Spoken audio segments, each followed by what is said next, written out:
I'm Jack, 41, and I inherited the lake house my grandmother left behind. Not my mom, not my sister, just me. But the first time I drove up after the will reading, there was already a half-drunk wine glass in the sink, and Sadie's music still playing in the living room. She looked right at me and said, "Mom said I could come here whenever I needed." It hit me then. They didn't just ignore my inheritance, they handed her the key before I could even find the front light switch. If this feels familiar, tell me where you're watching from. I know I'm not the only one. The envelope wasn't thick, but it carried everything. My name, handwritten by the lawyer, sat alone in the center. No return address, no decoration, just that slow, careful penmanship you see less and less these days. It looked like it had been sealed with more intention than most marriages. I opened it sitting in the parking lot of Martha Kane's office, hands colder than I realized. Rain tapped on the windshield in that soft, persistent way. Not dramatic, just consistent. Kind of like Grandma Eleanor. Inside was one sheet of stationery and a key taped to the corner. The metal felt strangely warm. The letter read, "Jack, your grandmother made it very clear. You are the sole heir of her lakeside property. The deed is enclosed. No contestation rights were granted to other parties. She left a personal note for you as well. Martha Kane, executor." I didn't read it twice. I just sat there and let it land. The lake house, Heron now mine. She used to call it her Little Rescue, that place, tucked away in the woods near Lake Otsego. It smelled like pine needles and old wood, with creaky stairs and windows that stuck. No TV, no Wi-Fi, just the sound of loons and the occasional echo of a boat motor far off.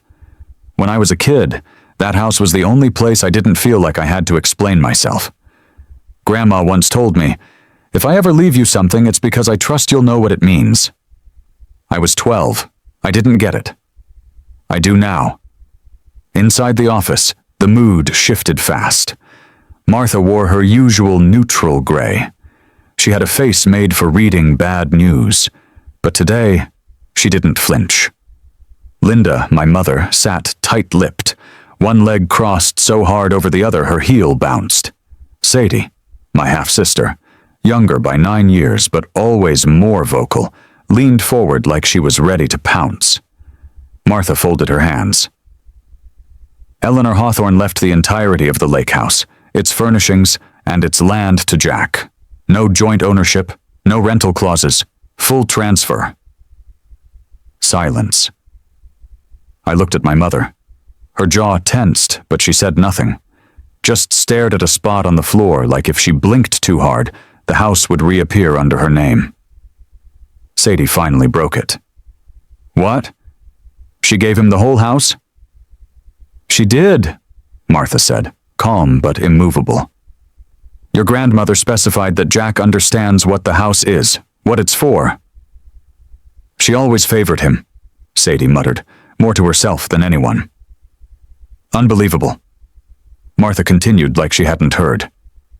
"She also left Jack a handwritten note. Private. I wasn't instructed to read it aloud." Linda finally spoke. "Eleanor had complicated ways of showing love. I'm sure she thought this made sense." I didn't say anything. There was nothing to say. If I'd looked at Sadie right then, I might have broken something invisible between us. I kept my eyes on Martha, who handed me the folded note. The paper was worn soft like cloth. The ink faded but still legible. "Take care of what took care of you." That was all she wrote. Later that afternoon, I sat in my apartment with the key in my hand. The rain hadn't let up, and the light from the window felt like dusk even though it was barely 3. The metal of the key was still warm. Not metaphorically. Actually warm. I ran my thumb over the edges. It was one of those old brass kinds, with the letters stamped into the head. E.H. and a date I couldn't quite make out. It occurred to me then that maybe this wasn't just about a property transfer. Maybe it wasn't about square footage or title deeds. Maybe she was handing me something else. Not a building, but permission to belong somewhere again. That house had taken care of me once. And now, maybe, it was asking for something in return. The first time I pulled into the gravel path up to the lake house, it didn't feel like mine. It felt borrowed. The mist still sat low on the lake, curling around the tree trunks like it had nowhere else to be. The gravel crunched beneath the tires of my truck, slower now than the cars I used to race down that hill as a teenager. The windows were dark, the porch sagged just a little more than I remembered, and there was that same wind chime above the door. A gift from me when I was 10, still rusted, still off-key. I parked and just sat there for a minute. Not out of hesitation, really. More like reverence. Grandma's house wasn't big or fancy. It didn't even have central heat. But it had stories in every corner. I walked up the steps, jiggled the old lock, and opened the door into a memory. Dust floated through the beam of morning light cutting across the hallway. The smell hit me.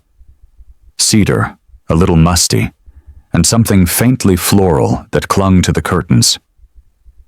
I dropped my bag by the couch and walked through the rooms like I was expecting to see her in one of them. The floors creaked like they always had. The wallpaper in the kitchen still peeled in the exact spot where I once tried to patch it with glue and newspaper comics. Still looked terrible. On the mantel above the fireplace sat the old clock that never worked, hands still frozen at 2:36. A photo frame with a crack down the middle held a picture of me, maybe 7 or 8, holding up a fish that weighed more than my arm. Grandma stood behind me in her gardening hat, grinning like I'd won a Nobel. Back then, this place was where I ran when things got too loud at home. After Mom remarried and we moved into the townhouse with Ronald, everything changed. I remember one night, I was 15, I got into it with Mom about college, about Dad, about nothing and everything. I packed a backpack and walked 6 miles in the dark to this house. Grandma didn't ask a single question, just opened the door, made hot chocolate, and sat with me until I was ready to talk. It was the only place I felt heard. That morning, I set my coffee down on the kitchen table, opened the creaky cabinet to find one of Grandma's old mugs, the blue one with a chip in the handle, and noticed something strange. There was a wine glass in the sink, lipstick on the rim, and not Grandma's shade. Then I looked over at the counter and saw a phone charger plugged in. On the living room Bluetooth speaker, someone had queued up a playlist. Not mine, not hers, some pop remix pulsing softly when I turned it on. I was still trying to make sense of it when the screen door opened behind me. Sadie walked in like she owned the oxygen. She dropped her duffel bag with a thud. "Hey." I blinked. "What are you doing here?"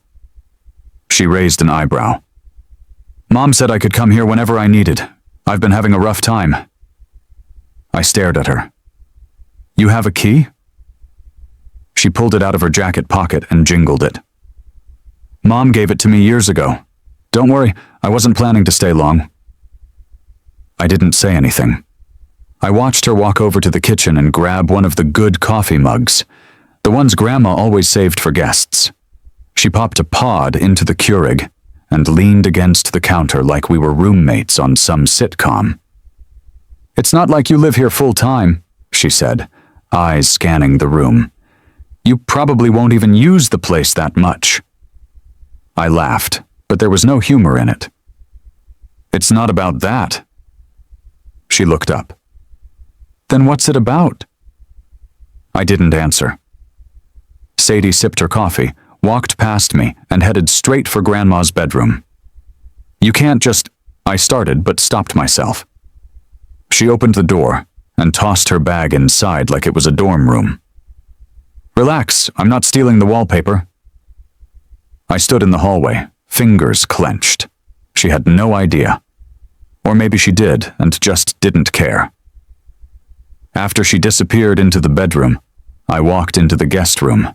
It was smaller, but it had a lock on the inside. I found the old brass key Grandma used to keep in the drawer and slipped it into my pocket. That night, I started locking my door whenever I left the room. Not out of fear, out of instinct, out of preservation. There's a specific kind of betrayal that cuts deeper than anger. It's when someone disrespects what you haven't even had the chance to protect. Not just the wood and nails of the place, but what it meant. And for the first time, I realized something I hadn't wanted to admit. Inheriting the house didn't mean people would respect it. I'd have to fight for that part. Even if the fight started right under the same roof. It was our first Thanksgiving without Grandma, but no one mentioned her name. Like grief would disappear if we ignored it hard enough. The house was too warm, the kind of warmth that makes your back sweat under your shirt, no matter how cold it is outside. Linda liked it that way. She said guests shouldn't have to wear their coats inside, as if comfort had anything to do with thermostats. I walked in carrying a store-bought pie. Apple, not pumpkin. Grandma used to make her own crust from scratch. Flaky, buttery, impossible to replicate. This one came from a grocery store display near the checkout line. That felt about right. The dining room was already crowded. Too many chairs squeezed around a table that wasn't built for that many elbows. I caught sight of Sadie talking to Ronald in the kitchen. She was wearing a deep burgundy sweater, gold earrings shaped like leaves, and a smirk that didn't quite go with the holiday theme. "Jack," Linda said as she leaned in for a quick hug. "You made it. That's good. Sit anywhere." I took the chair farthest from the head of the table. Grandma always sat there. Tonight, it was empty until Ronald filled it, with the confidence of a man who didn't ask if it was okay. Dinner started like it always did.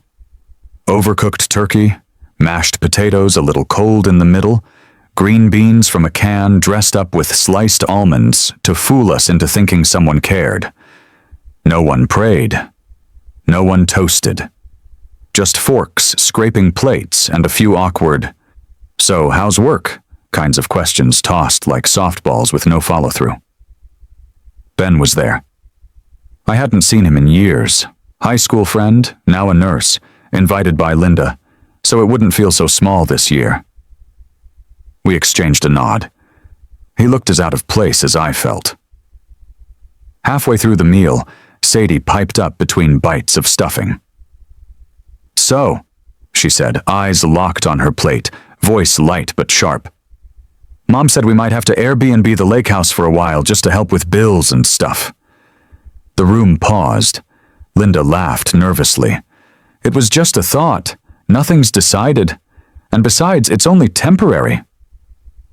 I set my fork down. No one looked at me, not even Ben. The gravy on my plate started to congeal. I cleared my throat. "You've been renting out the lake house?" Linda sipped her wine. "We weren't sure if you were going to stay there long term, and it's just been sitting there. You know how hard it is to keep a property like that afloat. Heating, maintenance, we figured it was better than letting it rot." Sadie added, "You're barely even there, Jack." I didn't answer. What could I say? The title was in my name. I held the deed in a drawer next to the same key Grandma gave me, but somehow they'd walked right through that, with their justifications and casual assumptions. Dessert came out. Store-bought pies, same as mine. Someone mentioned football. Someone else mentioned a neighbor getting divorced. The conversation floated like balloons nobody was really holding on to. I stood up quietly, excused myself, and walked outside. The air was colder than I expected, crisp enough to sting the lungs a little. I stood in the driveway, pulled out my phone, and scrolled until I found the number. It rang twice before Martha picked up. "Jack, everything okay?" "Quick question," I said, my voice low. "Is there any clause in the will about misuse of inherited property, like renting it out without consent?" There was a pause. Papers rustled. I believe there's language about sole discretion resting with you. You can press charges or file a cease and desist if anyone violates that. Good to know, I said. Thanks. I didn't hang up right away. I watched my breath form clouds in the dark, my mother's house glowing behind me with laughter I didn't feel part of. Sometimes the deepest betrayals aren't loud. They don't come with shouting or slamming doors. Sometimes they're served warm, on china plates, with people smiling across the table like nothing's broken. But I knew something was. And this time, I wasn't going to pretend it wasn't. I walked into my grandmother's home and found strangers taking selfies in her kitchen. There was a beat where no one moved, like we'd all walked into the wrong room at the wrong time. The woman, maybe late 20s, held a ceramic mug I recognized. The man had one of Grandma's old scarves draped over his shoulders like a joke. He had his phone out, camera flipped. I heard the click of a shutter just before he noticed me. "Oh, hey," he said, lowering the phone. "You must be the cleaner."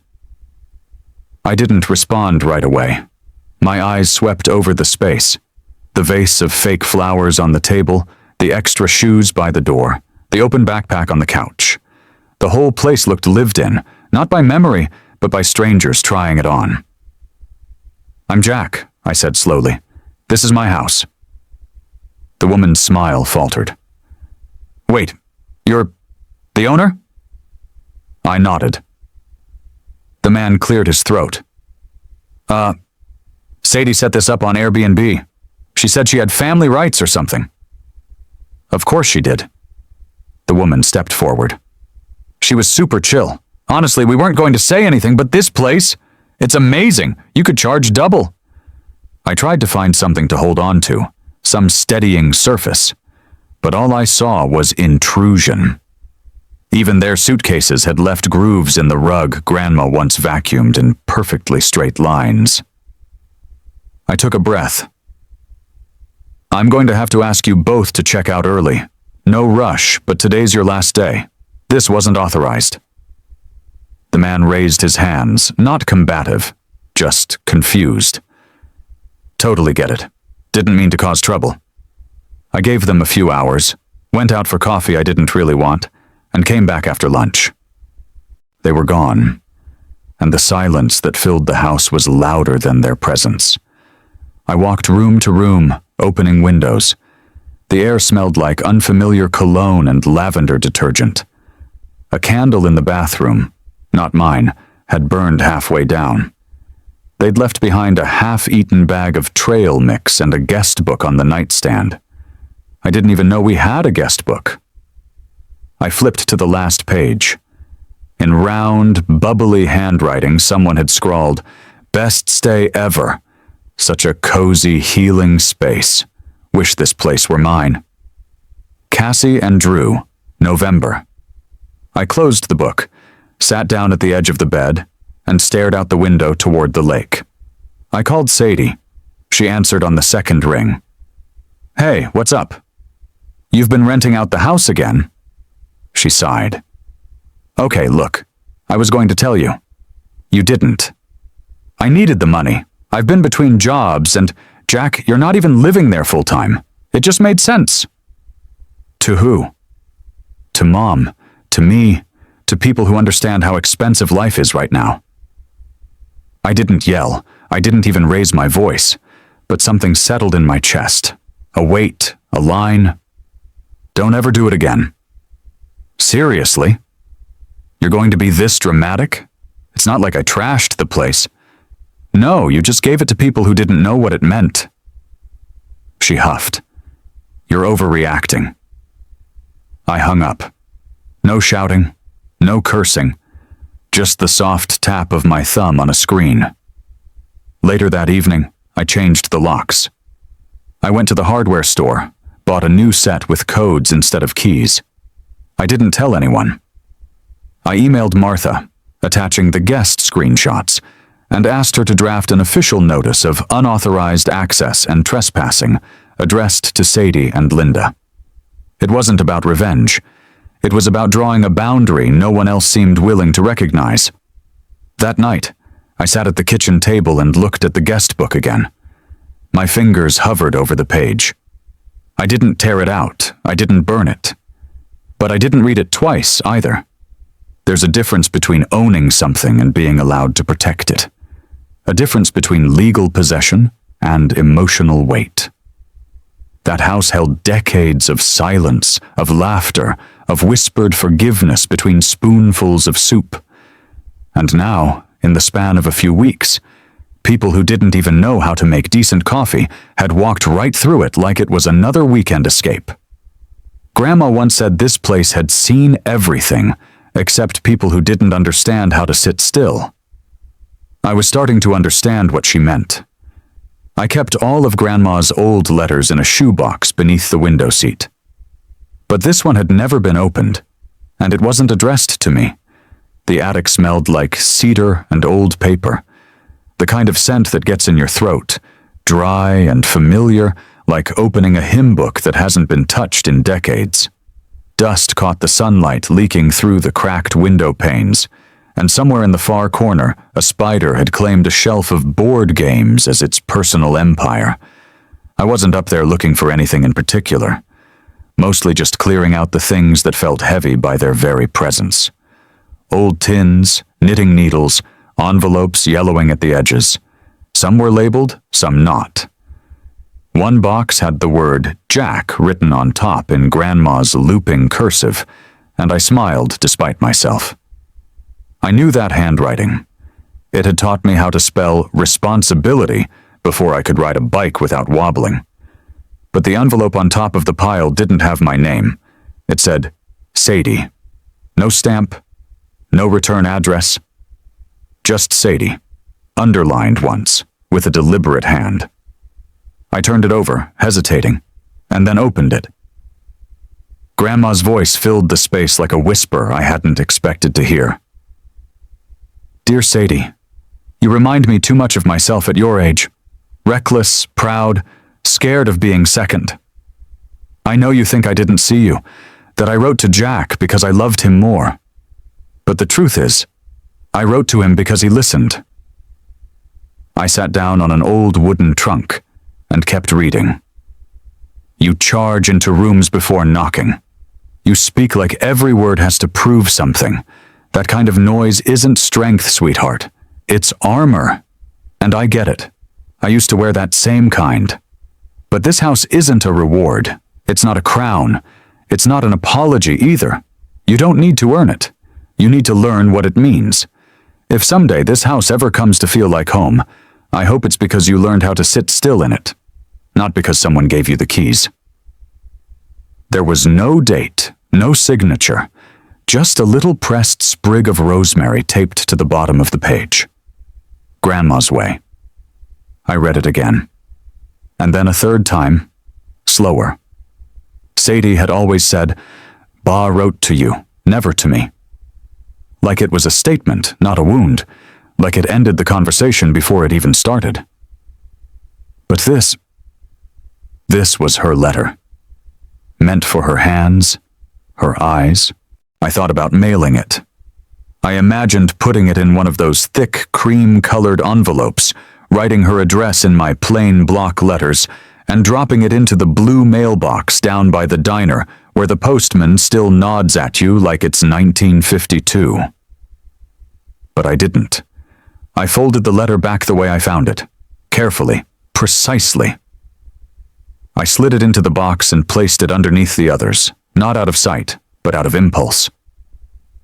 She wasn't ready. Or maybe I wasn't. It's hard to know who's further behind sometimes. That night, I started writing a letter of my own. Sadie, I found something today. Something I'm not sure you were ever meant to read. But it made me think of you. Of the kid who used to pretend not to care when you got left behind. You always said you didn't need this place.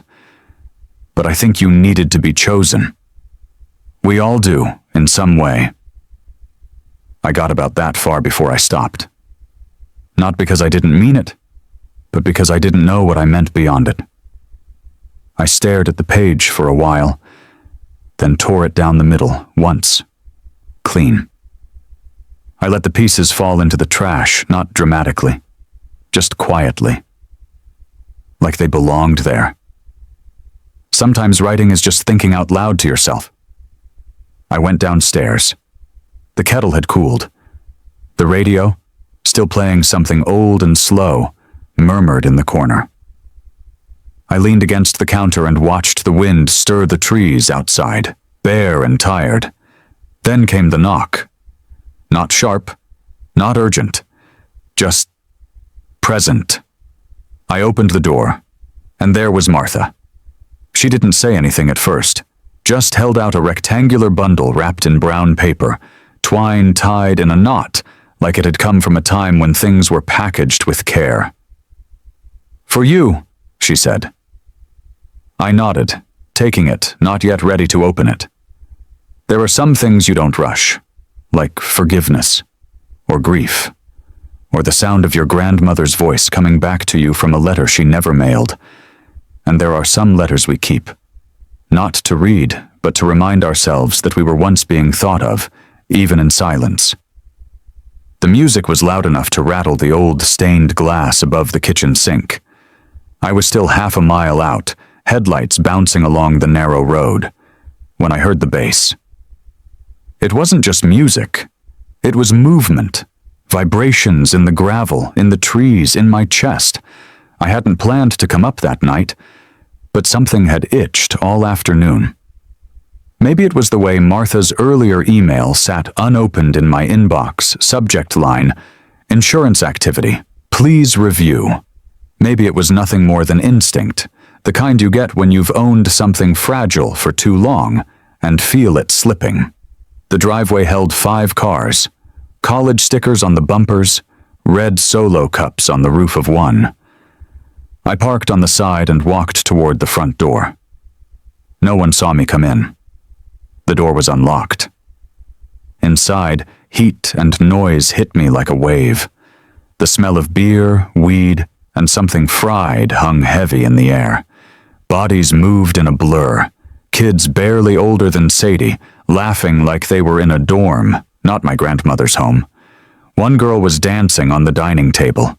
A guy in a baseball cap had his arm around another in Eleanor's old rocking chair, the one she refused to get rid of even after the left leg cracked in '98. I froze in the doorway. Then I saw it. Her bedroom door, open. I pushed through the crowd. No one stopped me. They didn't know me. To them, I was just another late arrival. There was someone inside, shirtless, lying on the bed, scrolling through his phone like he'd paid for the weekend and planned to use every inch of it. "This is a private residence," I said, sharp enough to cut through the music. He looked up, squinted.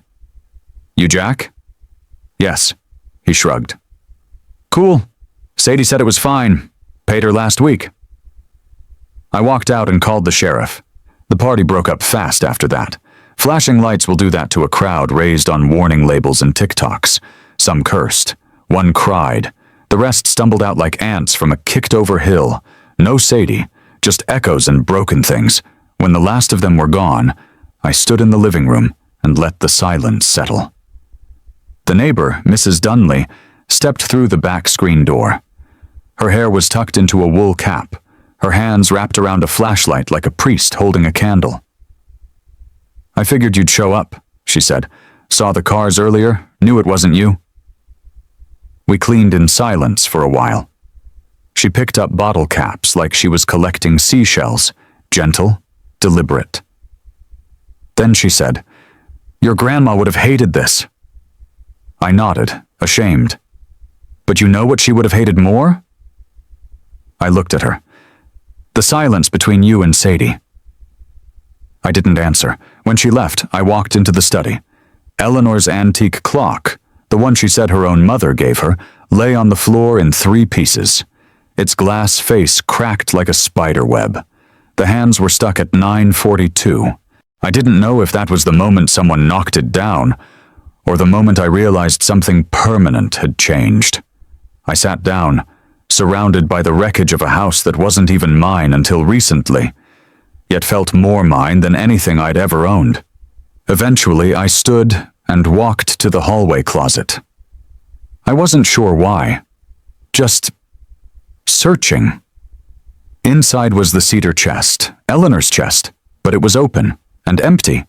The blankets she used to fold with lavender sachets, the photo albums she refused to digitize, the tin box with her marriage certificate, all gone. I stared for a long time. People think boundaries are built with words, but sometimes they're built with locked doors. And sometimes, when you forget to lock them, people don't just enter. They take. When something breaks in a house, you hear the sound, a crash, a crack, a thud. But when something breaks in a family, the silence comes slow. It takes a while to feel wrong. The morning after the party, I sat on the porch steps with a broom in one hand and a mug of coffee in the other. The sky was that steel gray shade only upstate New York manages in late fall. No rain, no snow, just a heaviness that sat on everything like breath you forgot to exhale. There was broken glass on the porch.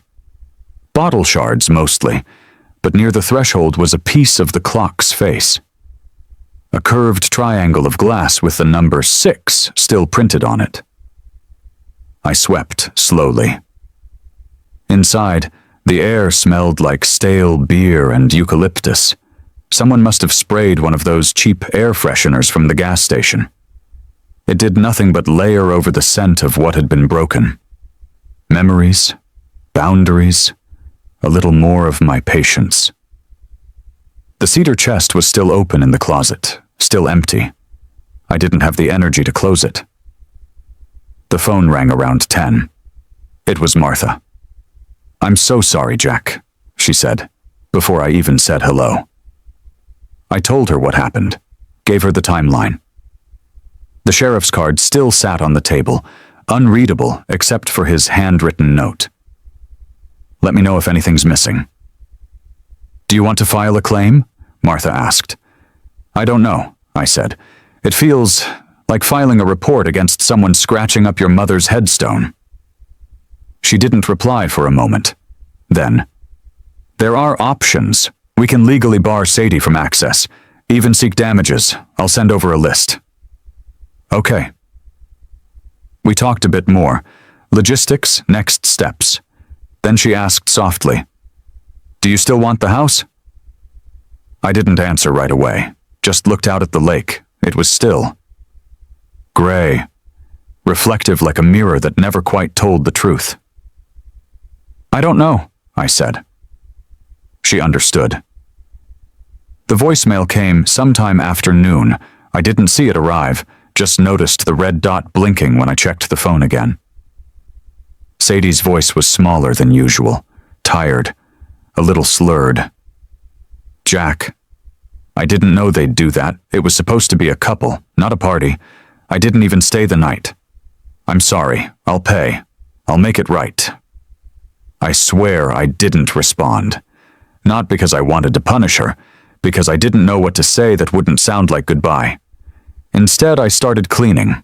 I scrubbed counters, collected bottle caps, washed the floor twice, even though the boards still creaked the same. I gathered every stray sock, napkin, and plastic cup, and threw them into the bin without reading or folding or thinking. It was easier than sitting down. In the hallway, just before dusk, I found it. A single photograph, curled at the edges like it had been stepped on, faded but still clear. Me and Sadie. I was 10, she was maybe 6. We were in snow gear, smiling with red cheeks and mittens too big. We'd built a lopsided snow fort behind the house, 2 half walls, and a small shovel still sticking out the top like a flag. She was holding my hand. I sat down with it in the living room, held it lightly, like it might crumble. Eleanor had taken that photo.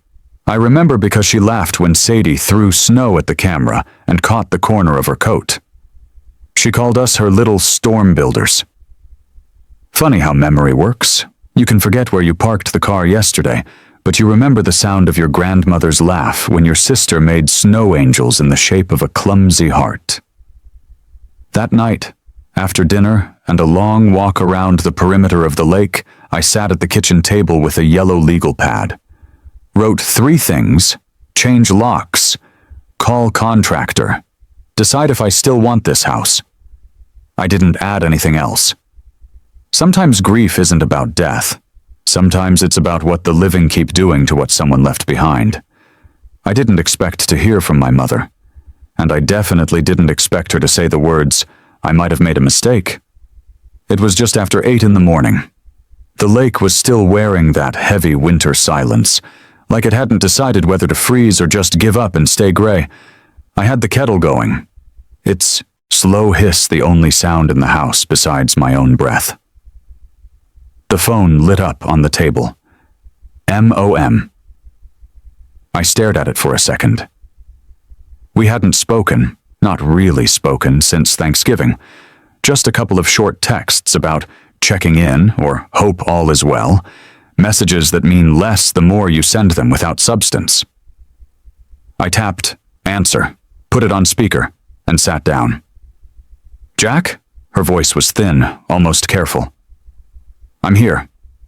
A long pause. "I heard about the party from Ronald. He saw something on Facebook, I think. A neighbor's kid posted video. Drunk kid singing karaoke on Eleanor's back porch." I stayed quiet. I didn't know it was that bad. I thought maybe Sadie had a friend up for the weekend. That's what she told me. Sadie's idea of a friend apparently includes 20 people and a shattered antique clock. She winced audibly through the line. "I'm sorry." Another pause. I waited. "Jack," she said, her voice lower. "I might have made a mistake." I almost laughed. Not because it was funny, just because I didn't think I'd live long enough to hear my mother admit something like that. I think maybe I let Sadie believe things were hers when they weren't, because it was easier than saying no. "You let her treat the house like it was hers," I said quietly. "And you didn't say a word when I found out about the Airbnb." I thought... She stopped. I heard Ronald say something in the background, muffled. She must have waved him off because her voice came back more focused. "I thought if I stayed out of it, you two would figure it out yourselves." I stared at the kettle until it clicked off. "You didn't stay out of it," I said. "You let her walk through the front door with a key she shouldn't have had. You stood by when she made jokes about renting it out. You didn't just stay silent. You handed her the match and left me in the room." Silence. The kind that stretches out until you start to feel bad for being the one who finally said the thing nobody wanted said. "I was trying to keep peace," she whispered. I picked up the kettle and poured slowly into the mug. Steam curled up like the tail end of a sigh. "I know," I said, "but keeping peace doesn't mean keeping it fair." More silence. Then, almost like a question wrapped in hope. "What if I came up there?" My stomach tightened. "Just me," she added quickly. "No Sadie, no Ronald, just me. To talk, or not talk, just be there." I didn't answer right away. I looked around the kitchen. The wallpaper was peeling behind the fridge. One of the cabinet doors hung loose on its hinge. On the counter sat the photo of me and Sadie in the snow fort, still not put away. "You don't have to forgive me," she said, "but I want to stop pretending we're fine when we're not." That got to me. I'd spent so much of my life feeling like the invisible thread between me and my mother had frayed until we didn't even tug on it anymore, like we just lived our lives on opposite ends of a rope we pretended wasn't there. "Okay," I said. She let out a breath. "Next week," she said. "I'll drive up. I'll bring pie." Eleanor's recipe, I almost smiled. She always used rosemary instead of sage. I remember. After we hung up, I sat with my coffee and watched the lake. Sometimes the only apology we get is an offer to listen. to show up without defenses, to admit the silence hasn't been peace, just avoidance dressed up as politeness. Maybe this house wasn't a burden after all. Maybe it was just a mirror. And maybe, just maybe, we were ready to look in it. She showed up with a pie in her hands, like we were back in 1996, and this was just a Sunday visit. It was mid-morning, cold enough for the wind to cut through the seams of your coat. I heard her car before I saw it, the slow crunch of tires over gravel, cautious, almost shy. She parked like she didn't want to wake anything. Maybe not even me.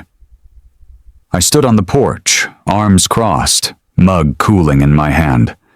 She stepped out with both hands full, one holding that pie, the other a grocery bag with something wrapped in a tea towel. "Pumpkin," she called out, trying to smile. "Eleanor's recipe. I got the rosemary right this time." I didn't say anything, not out of anger. Just didn't know where to place my words. She stopped at the foot of the steps, waiting for a signal. I opened the door and stepped back. We sat at the small table in the kitchen, the one with one leg shorter than the rest. It wobbled slightly every time we lifted our mugs. The tea steeped in silence. It wasn't awkward, it was just full. Like we both knew anything we said would have weight, so we held our tongues like delicate glass. She looked older than I remembered, even though it hadn't been that long. Something around the eyes, or maybe something not around the eyes anymore. Hope, maybe. "I thought the house would feel smaller," she said finally, setting down her mug. "But doesn't. If anything, it feels heavier." I nodded. She looked around like the place was breathing. "I heard about the chest," she said quietly. I stood, walked over to the living room, picked up the broken clock from the mantel. "That too." She came and stood next to me, close but not touching. Her hand hovered above the clock face, then dropped. "I'm sorry," she said, voice just above a whisper. "Not just for Sadie, for a lot of things." That's when she reached into her coat pocket and pulled out a folded envelope. It was yellowed slightly at the edges, sealed with my grandmother's unmistakable cursive across the front. "Eleanor gave me this," she said, "years ago. Said I could open it when I was ready. I wasn't, until last night." She placed it gently on the mantel, next to the clock. I stared at it, heart suddenly louder than the wind outside. "What's in it?" I asked. "I'm not sure," she said. "I mean, I read it, but I'm not sure I understand all of it." I looked at her then. Really looked. She wasn't trying to look strong.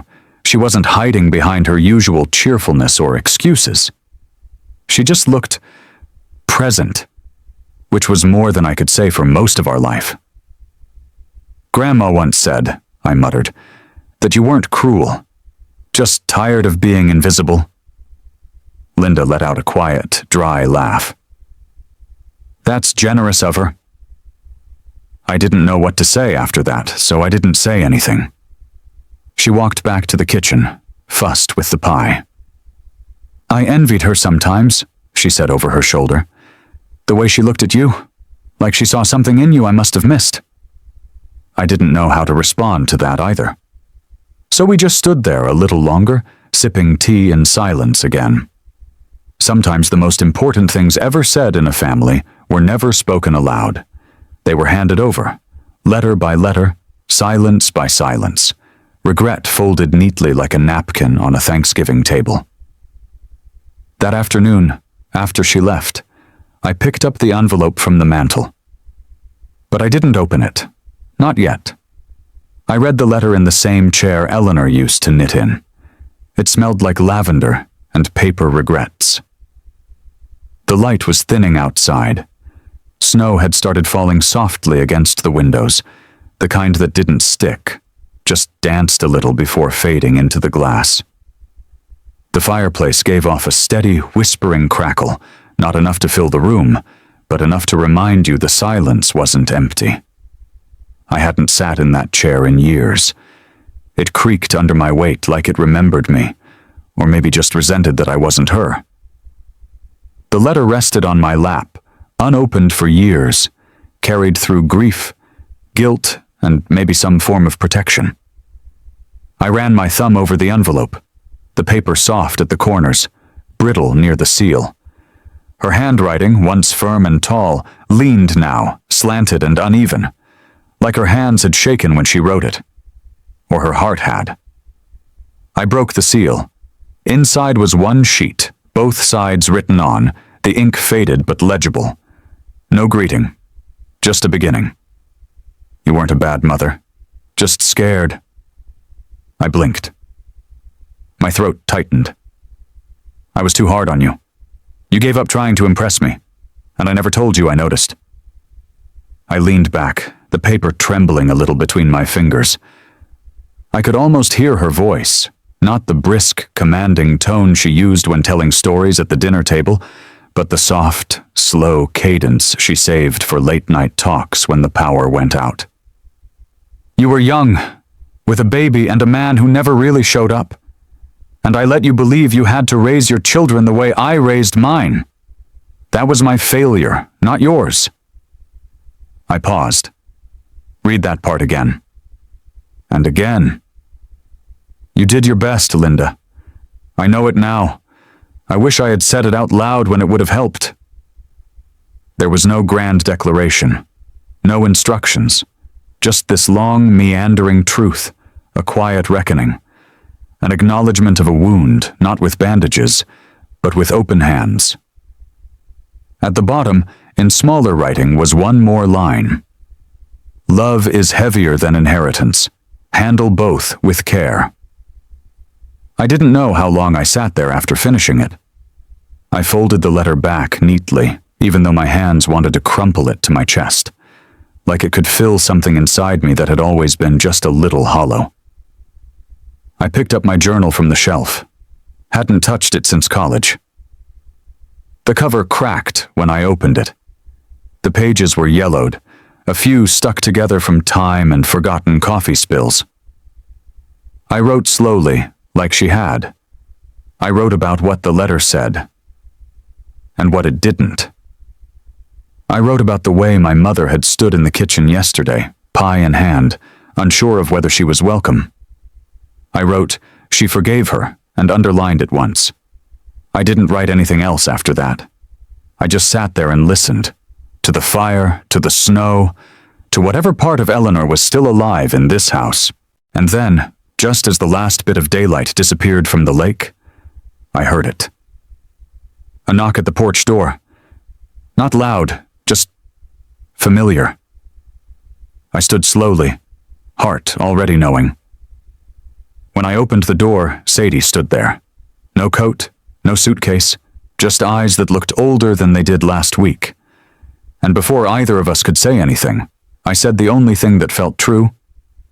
Come in. It's cold. We hadn't stood side by side in years, not really, not since Grandma's last Christmas dinner, when we were still pretending we were just a regular family with mismatched napkins and secrets we didn't speak aloud. Sadie had asked to come. Not in a grand gesture, not with tears or a plea, just a text. Can we visit her together? And I surprised myself by answering, okay. The cemetery by the lake hadn't changed. A small, sloped patch of earth tucked behind a row of pine trees, the kind of place that smelled like wet bark and old prayers. The headstones were uneven, some leaning, like time itself was just a little tired. Eleanor's grave sat near the edge, close enough to see the water glinting between bare branches. Just as Mrs. Dunley had said once, her plot always bloomed longer than the rest. Even now, a stubborn sprig of green clung near the base of the marker. I didn't know what it was. I didn't pull it. Sadie stood beside me in a long coat that didn't quite fit. Her hands were in her pockets, her face turned away. We were quiet for a while. Wind pushed gently through the trees, carrying the smell of wood smoke from somewhere nearby. The bench behind us had Eleanor's initials carved into the side. She'd chosen it herself. One of those things you don't think to notice until the person is gone. Sadie spoke first. "She gave it to you because you're stronger." Her voice wasn't accusing, just resigned. I didn't look at her right away. I said, "She gave it to me because she thought I'd stay quiet." Sadie turned then, not with anger, but curiosity, maybe even recognition. "Yeah," she said after a moment, "that too." We sat down on the bench. The wood was cold through my coat. I glanced at the ground. Her boots were muddy. Mine weren't much better. Sadie looked straight ahead and said, "I didn't mean to break anything." I didn't answer. She added, "I just wanted to be part of it." There was no theatrical sobbing, just a few tears, falling without drama. Her eyes never left the grave. I saw her wipe her cheek with the back of her hand like it was nothing, like she'd done it 1,000 times and never told anyone. I reached into my coat pocket. The letter had been folded and refolded so many times, the edges were fraying. It wasn't meant for me, but I had read it more than once. Each time it felt different, like it aged as we did. I held it out. "This is from her," I said. "She wrote it to you, never sent it." Sadie took it slowly, like it might burn her fingers. She didn't open it. "Maybe not now," I said. She nodded, pressed it flat between her palms. We sat there a while longer. No more words, no apologies, no grand reconciliation. Just the weight of what we both knew now, that some things you inherit aren't really yours to own. They're just yours to carry, carefully, quietly. I looked at the sky, at the soft gray stretch of it bending over the lake, and wondered what it might look like tomorrow, whether something in either of us had shifted, or if this was just another pause before the storm that hadn't quite passed. When we stood, we didn't hug. But our footsteps back to the car were side by side. "You sure you want to do this?" the notary asked. I nodded, even though I wasn't. Not completely. But some things you don't do because you're certain. You do them because they feel like the only right thing left. The office smelled like old paper and lemon cleaner. Blinds hung crooked on the windows, filtering the light into long, golden stripes across the floor. The kind of place that had seen too many quiet decisions and not enough celebration. Martha sat across from me, her glasses pushed halfway down her nose, a pen in her hand, and tiredness in her posture. Linda stood by the wall, arms folded, not saying much, but I could feel her watching every move I made. Sadie sat next to me, fidgeting with her sleeves. She hadn't made eye contact since we walked in. I cleared my throat. "This isn't forgiveness," I said. "It's structure, boundaries." Martha adjusted her files, her expression unreadable. "We can call it a shared use trust. You retain ownership, but Sadie has limited access. No subletting, no modifications. Everything must be cleared through you." Sadie glanced at me, her mouth tight. "So I get to visit, but not live?" "No," I said. "You get to belong, but not destroy." It wasn't said with anger, just clarity, the kind of line that should have been drawn years ago. Linda let out a breath I don't think she meant anyone to hear. We reviewed the papers, initialed here, signed there. The notary, a man named Tom with a calm demeanor and a faded wristwatch, checked every page twice. I admired the simplicity of his job, just facts and signatures, no family history to sort through. Sadie hesitated before the last page. "I didn't think," she murmured, "that you'd still want to share anything with me." "I don't," I said. Then softer. "But the house, it deserves peace." That was the truth. Not a noble act, not a reconciliation, just an end to the quiet war that had turned our grandmother's legacy into a battlefield. She signed. The notary stamped the final page with a gentle thump. It echoed louder than I expected in the stillness of the room. Martha gathered the documents. "It's done," she said, standing. "You both did something that's rare." Sadie gave a small, nervous smile. Linda reached for her coat but didn't put it on right away. I pulled the letter from my jacket, the one I'd carried for days, folded into my chest like armor. "I think this belongs to you," I said to Sadie. She looked confused for a second, then recognized the handwriting. "She wrote this?" "She did, a while ago." Sadie took it, slower than last time.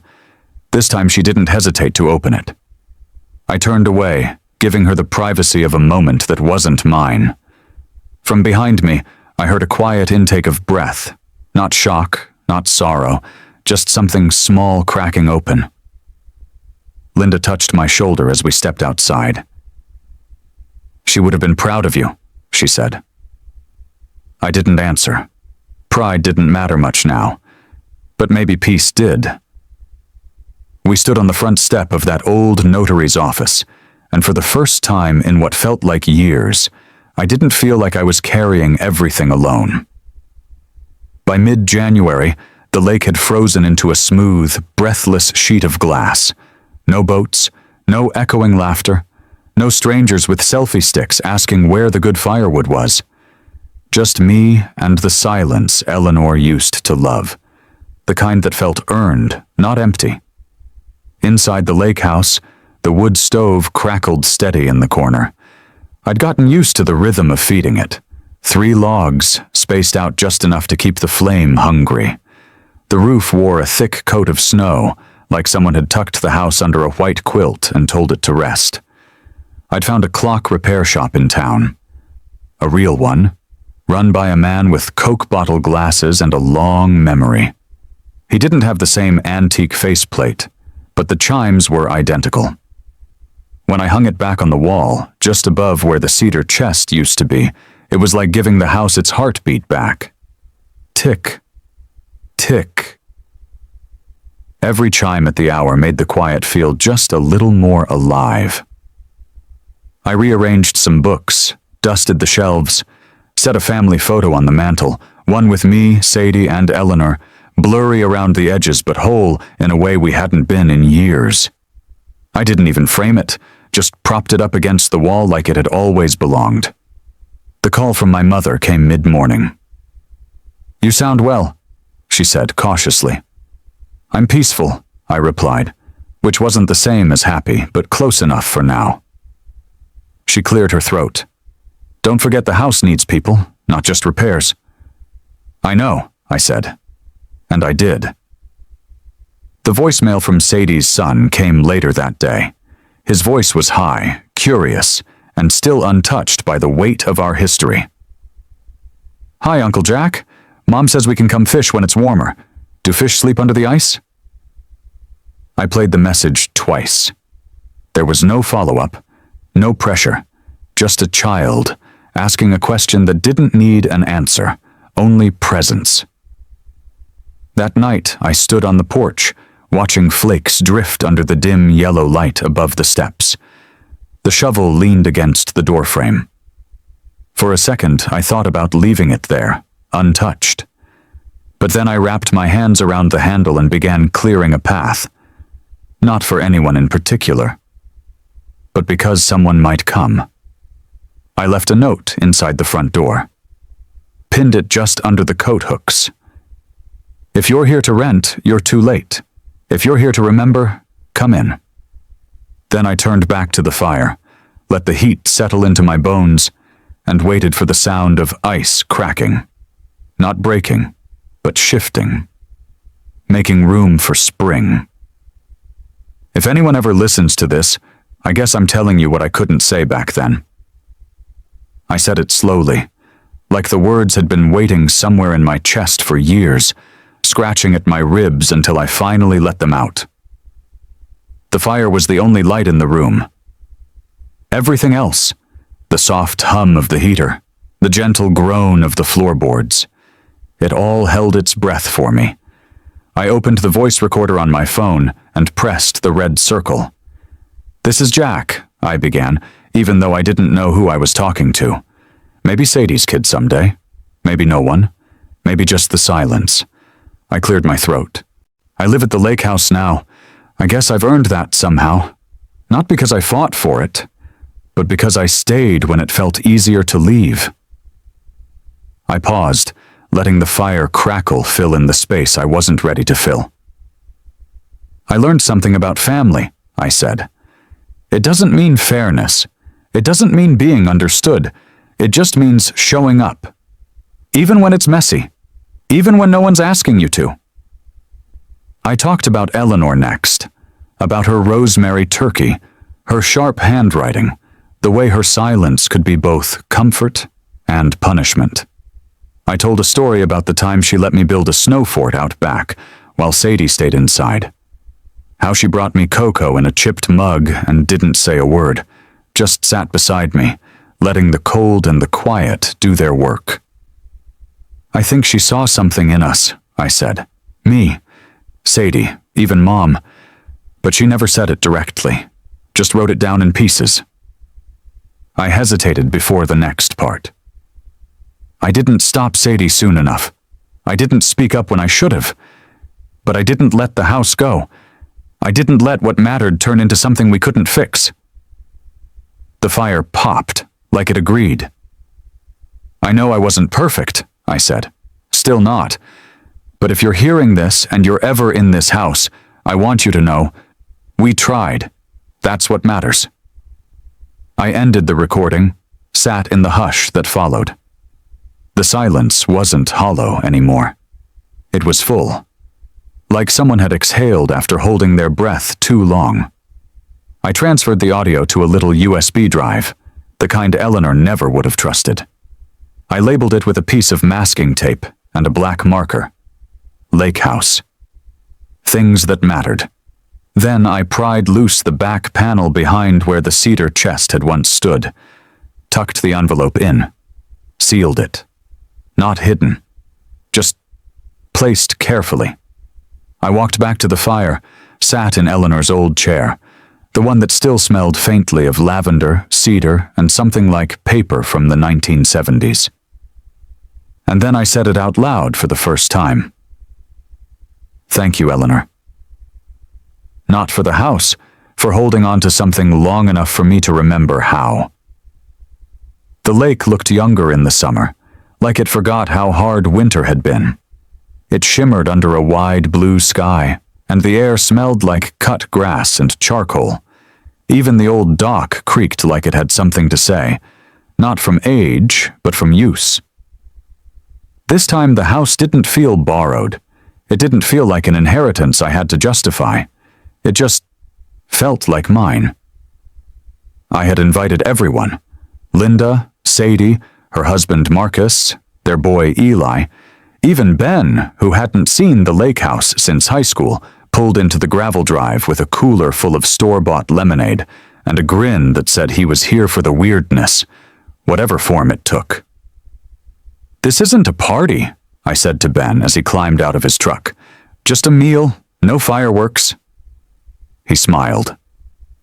If this place had a Yelp page, it'd say, "Best setting for awkward healing, 5 stars." By mid-afternoon, Eli had kicked off his shoes and was running around the lawn with a half-eaten corn cob.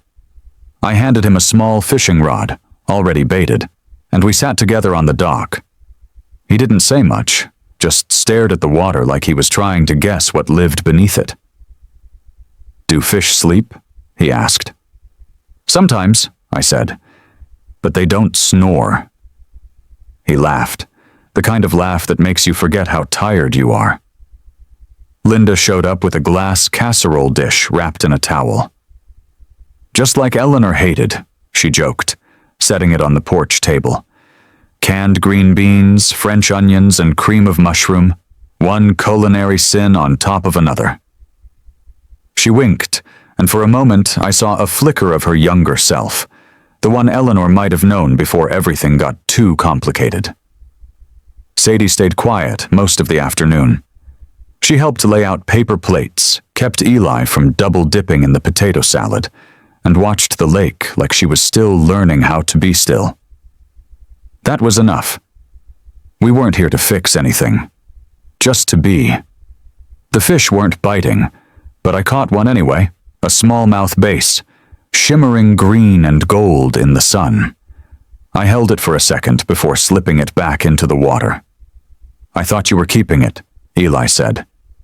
"Not today," I replied. "Some things are better let go." As the sun dipped low and the air began to cool, Sadie walked over while everyone else lingered near the grill. She handed me a cold soda, the kind I used to sneak when I was 10, and stood beside me in silence. "You didn't have to," she said after a long moment. "Any of this. But you did." I looked out at the water. The lake had gone still again, glassy and calm. "I didn't do it for you," I said. "I did it because she asked me to take care of what took care of me." Sadie didn't reply. She just nodded, once, quietly, and walked back to the house to help Linda with the dishes. I stayed on the dock a little longer, watching the light change. Not everything had been mended. Not everything would be, but we'd showed up. We'd eaten together. We'd laughed, even if only a little, and that was enough for one summer. I was the last to leave that night. Porch lights dimmed behind me, but something stayed lit inside. Something you don't switch off with a bulb. The dishes were done. The air still carried the smell of charcoal and pie crust, like the house was holding its breath a little longer to remember what joy felt like. I walked through each room, not checking for mess, just acknowledging things. The way you do when a guest leaves, and you want the space to feel whole again. In the living room, I straightened the old quilt draped over the back of Eleanor's rocker.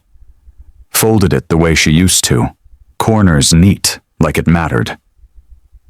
I ran a hand along the windowsill, wiped away a smudge no one would have noticed. It felt like closing a chapter, not out of grief, but out of gratitude. Upstairs I paused in the guest room. The cedar chest still had a faint smell of lavender and wood polish. I tucked her quilt at the end of the bed. Not as a symbol, not as a gesture, just because it belonged there. Downstairs, I cracked open the kitchen window. The night air drifted in, cool and soft. The lake murmured out beyond the trees. A loon cried somewhere across the water, long and lonely but not sad. I lit a single candle in the front window. Eleanor used to do that when she wanted people to know the house wasn't empty, even if it was quiet. She said a light in the dark was sometimes all someone needed to remember they were welcome. Maybe that's what this place had become again. Not a battleground or an inheritance to fight over, but a space where welcome could return. Slowly, honestly, on its own time. I stood in the middle of the room and whispered it out loud, just to hear it in the air. Take care of what took care of you. I didn't need the house to be more than that. Not a monument, not a secret, just a home that had been given, and finally maybe understood. I stepped out onto the porch and sat where Eleanor used to drink her evening tea. The stars came out one by one, casual and bright. No ceremony, no applause. There were no more questions to ask, no more letters to read, no more fights to have. Sadie had taken Eli home, Linda had hugged me without saying anything, and even Ben had just clapped my shoulder and said, "It's good now." I watched the candle flicker behind the window glass, and for the first time, I believed it. Peace, I think, isn't about silence. It's about nothing left unsaid. The loon cried out again, not quite as far away this time, and I smiled. Not because everything was fixed, but because some things had found their place. And me? I didn't need permission anymore. Not to stay, not to leave, just to be.